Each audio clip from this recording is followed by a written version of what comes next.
এইবারের মাধ্যমিক 2026 পরীক্ষায় গণিতে তোমাদের রাশিবিজ্ঞান থেকে একটা প্রশ্ন এসেছিল।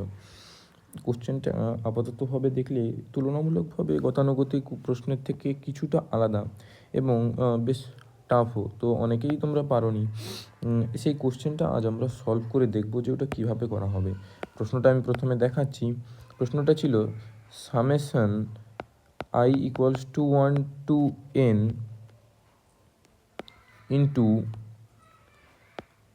X i minus x bar এর হোল স্কোয়ার সমান summation i equals to 1 to n x i square minus n x bar এর স্কোয়ার।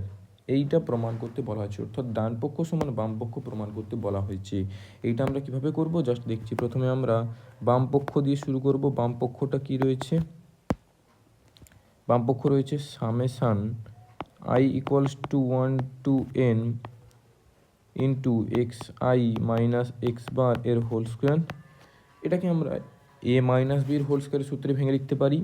মানে লেখা যাবে summation i equals to 1 to n into x i এর হোল স্কোয়ার, এক্স আই এর square minus two x i into x bar plus x bar এর square.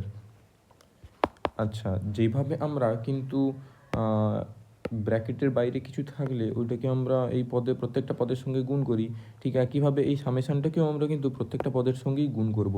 কিভাবে করব আমরা? জাস্ট হবে তাহলে summation i equals to 1 to n x i এর square, এটা এন মনে হচ্ছে, সরি, এক্স আই এর স্কোয়ার মাইনাস টু, আচ্ছা, এক্স বার আমরা জানি যে যৌগিক গড়। কোনো একটা শ্রেণীর মধ্যে যৌগিক গড়, পুরো শ্রেণী ছকের মধ্যে শ্রেণীর যৌগিক গড় নির্দিষ্ট থাকবে। সুতরাং যৌগিক গড় ধ্রুবক, এর সঙ্গে আমরা গুণ করছি না, গুণ করছি কার সঙ্গে? এই সামেশানটাকে এক্স আই এর সঙ্গে। তার কারণটা একটু পরে বুঝতে পারবো, এই এক্স আই এর সঙ্গে গুণ করার কারণ। তো গুণ করলে হবে summation i equals to 1 to n x i plus summation i equals to 1 to n x bar এর স্কোয়ার। কেউ মনে করবে না এটা -2, এটা কিন্তু এক্স বার এর স্কোয়ার, ঠিক আছে। নেক্সটলি এটা যখন আমরা করছি, এরপরে দেখো summation i equals to 1 to n x i এর স্কোয়ার। এটা যেভাবে ছিল সেইভাবে থেকে গেল, এই যে এইটাই ছিল এইটাই থেকে গেল। আচ্ছা, এখন মাইনাস টু এক্স বার, এইটা দেখো সামেশান এক্স আই মানে আমরা কি জানি? সামেশান এক্স আই মানে আমরা দেখেছি যে প্রত্যেকটা শ্রেণীর মধ্যগুলোকে আমরা যোগ করে যেটা পাই, অর্থাৎ x1 plus x2 plus x3 plus dot dot dot করে xn পর্যন্ত যোগফল। এবং এইটাকে যখন আমরা n দিয়ে ভাগ করতাম তখন যেটা পেতাম সেটা হতো এক্স বার, হ্যাঁ কি না? তাহলে এই যে সামেশান এক্স আই আছে, এটার মান হলো, এটার অর্থ হলো এটা হচ্ছে n এক্স বার, অর্থাৎ x bar n into x bar এর মান হবে।